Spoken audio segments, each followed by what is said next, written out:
spring, innit? Good morning. In today's video we're largely getting rained on, but we're also going on an adventure.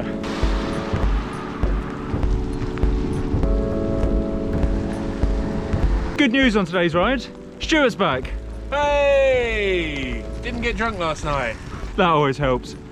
Unfortunately though, Chris is still not back with us. Oh, it's sadder than that. Unfortunately, as I mentioned last week, fractured his elbow, came off his bike a few weeks ago, but hopefully he'll be back with us in the next couple of weeks. So just to keep things interesting every now and then, because obviously riding in the rain isn't interesting enough by itself, we like to go on adventures. So we've got 4 points of interest on today's ride. Highest point in Essex, highest point in Cambridgeshire, the tri-point of Cambridgeshire, Essex and Hertfordshire, and then we're heading into central Cambridge for a bit of breakfast. And quite frankly, that breakfast can't come soon enough right now.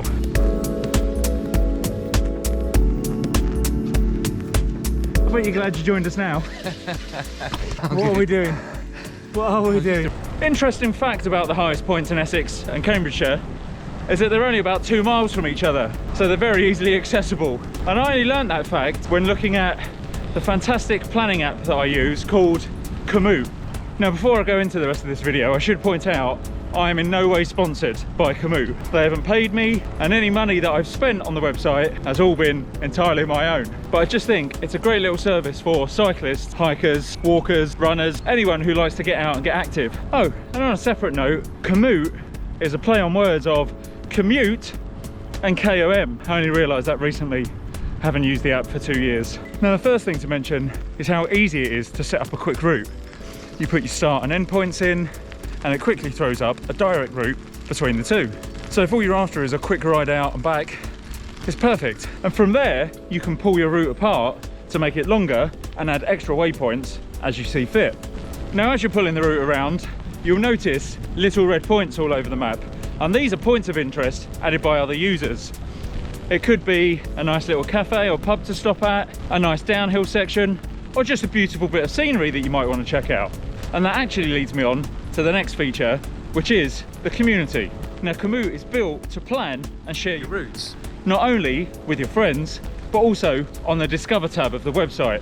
So actually, you don't even need to plan your own routes. You can click on the Discover tab, scroll down, or put in your local area, and it will throw up a whole host of routes that other users have planned previously. And you can even upload GPX, TCX, and FIT files from other people's rides. So if you're doing a cycling event where they provide those sorts of files, you can upload it straight to the program and it will plan the route for you. What you can also do is go onto Strava, and if there are any routes of friends or anyone on there that you quite fancy, you can download it as a GPX file and upload it to the website. Now the ride is yours. And it's fully customizable as well. So if there's part of the ride that you just don't quite fancy, or another bit that you want to add, that's entirely up to you. Right, I feel we're getting close to Crishall Common, which is the highest point in Essex.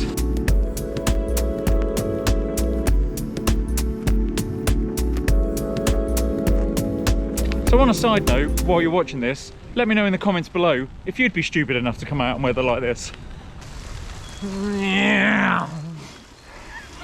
He loves a hill, does Jimmy?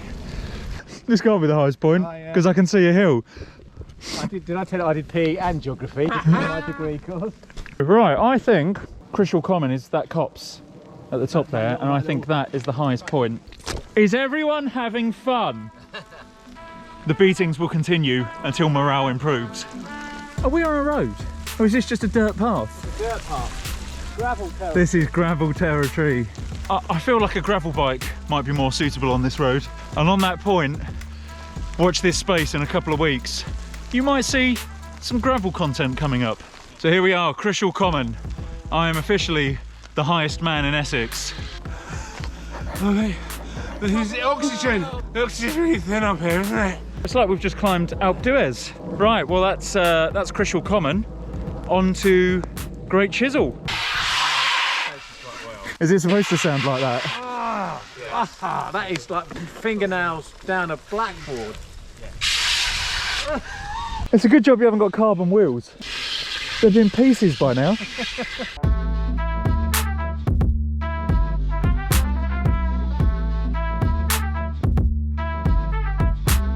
Okay, so the tri-point of Essex, Hertfordshire and Cambridgeshire. Do you know what we're going to do?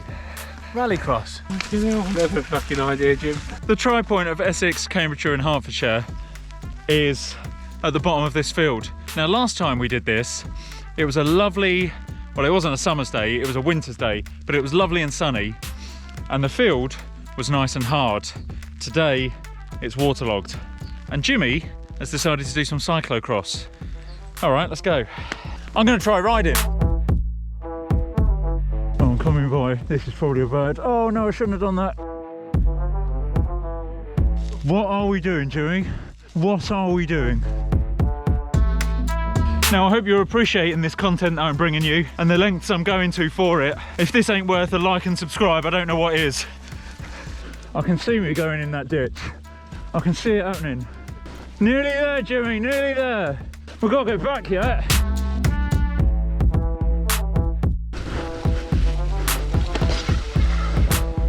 So here's the content that I'm sure you were looking for today.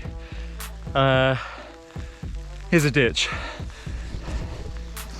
That is the tri-point of Essex, Cambridgeshire and Hertfordshire. So over there is Hertfordshire, is Cambridgeshire, and we are currently stood in Essex. And Stu and Steve are In Bedfordshire. They're in Yorkshire. and now we've got to get back. I can't clip in!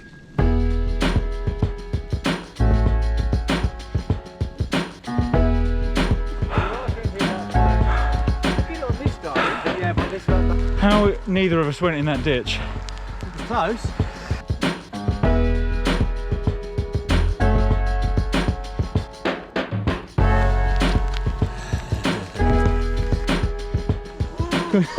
Little square.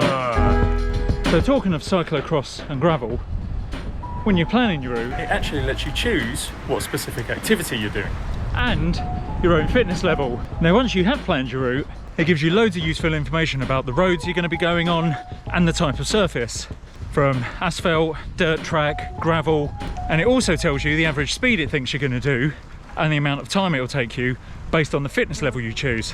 And that is fantastic for knowing how long a route's going to take you and how long you might be out. And the information will even tell you where you can't ride your bike or where there are restricted access points. So for instance, if there's a park that has particular closing time, or if there's a swing bridge over a river that isn't open at particular times. So again, you can look that info up and plan your route around it. And one last great thing about the information it gives you is it has Google Street View built directly into the program. So if there's a particular road you want to take a real life live view of, you can. You click on the little Google Street View man and off you go. Genius. It literally forewarns you about any hazard you might have on your ride. Oh, there he goes.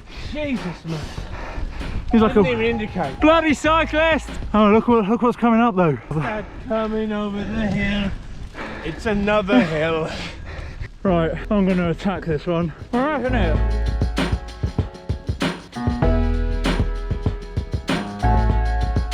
Who would have thought getting to the highest point in Cambridgeshire would mean going up so many hills? Whose idea was that? Stupid idea.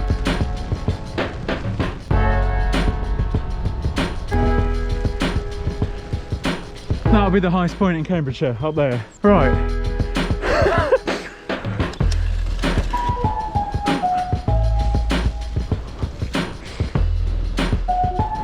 Go on, Jimbo.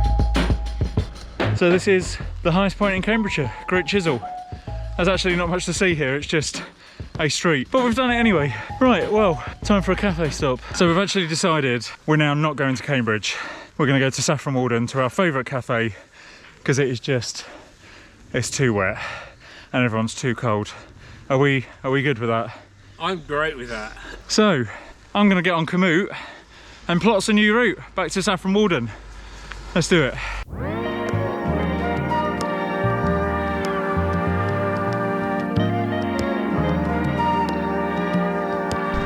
On Hall Lane, B1039 head east to follow the tour.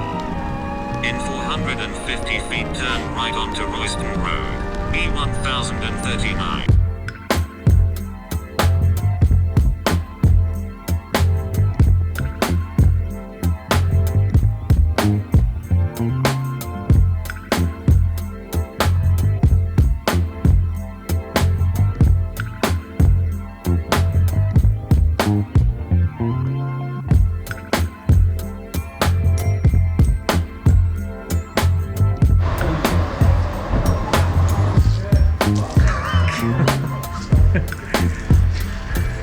stopped raining now at least. It's the little things you have to look for.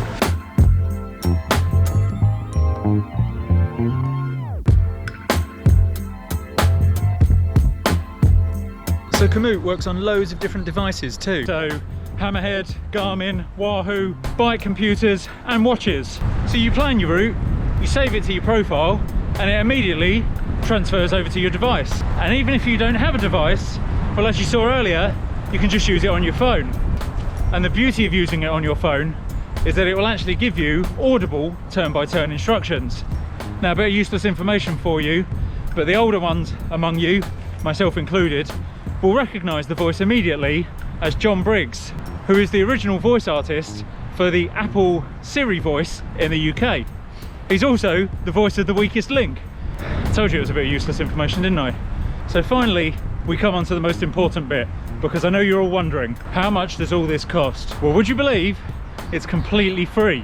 Now, what Komoot have done is divide the entire world into different regions. And when you first sign up, they give you a free region to start you off to try out all the features. Now, generally speaking, you want to set that as your home area, because once you've set the region, you can't set it anywhere else, and then you can only plan routes in that region. So don't go thinking, I'll try this out on my cycling holiday next week, and then you realise that you can't plan any more free routes until your next year's holiday in Tenerife. Now, as I say, all of that is completely free. And when I first signed up, I was happy to use that for a couple of months or so. However, I very quickly realised how useful it was, and I paid the one-off £30 cost for the entire world package. However, if you don't need that, you can buy individual regions for £3.99, or you can buy a bundle of regions for £8.99. So even if you wanted just your home area and a few areas around it, it's not going to cost a mint. And again, they're all one-off costs. It's not a yearly subscription. Now, that said, Komoot do offer a premium subscription for about £60 a year. And that comes with additional benefits like live tracking, which you can use as a safety feature because you can have your family or friends track you as you're riding around your route. It also gives you access to 3D maps on the program, which can be very useful for checking out the terrain if you've got lots of hills and elevation on your route. Doubly important if you're a mountain goat like Jimmy, who loves a good climb.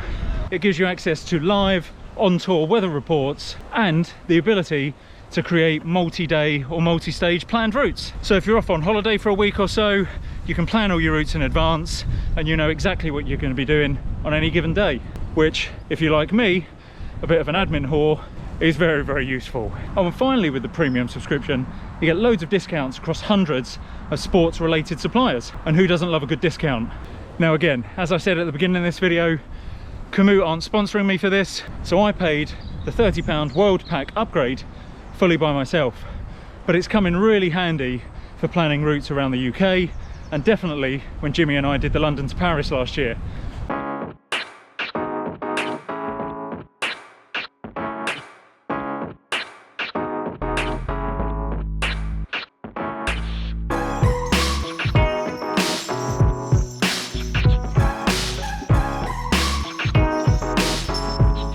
It's fair to say today's ride could have been sponsored by rain. The last thing to consider, and don't tell Jimmy this, is that we're currently at 36.5 miles and we've only got a couple of miles to get home. And as we know, Jimmy likes to finish on a nice round number. So place your bets now on how many laps around the housing estate we're going to have to do today. Oh, horses. Are we okay to pass? No worries. Always give way to more vulnerable road users. How many laps around the housing estate today do you reckon, Jimmy? It's got to be 6. I think it's half a mile a lap. And we need 3 miles, so it's 6 laps. It is then. 6 laps, here we go.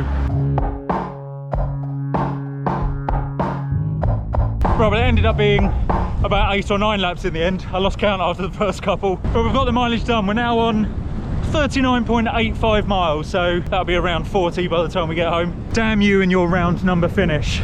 How could that not be a 40 miler? 37.2? You kidding? Man, that had a lot. That is maybe, we've been out in some grotty stuff, that is maybe the coldest I've felt on a bike. Yeah, that was even the -5 ride we had. Yeah. -5 we went out a few weeks ago and I don't think I was as cold That then. was. This had the lot. Good riding with you, mate. Great stuff, man. Nice one. So once again, yet another week where I haven't hit 41 miles. These things happen. The weather was against us today, and if you're a cyclist in the UK, well then you sort of have to get used to this. But 40 miles done in awful weather, and it was a good educational ride for Steve.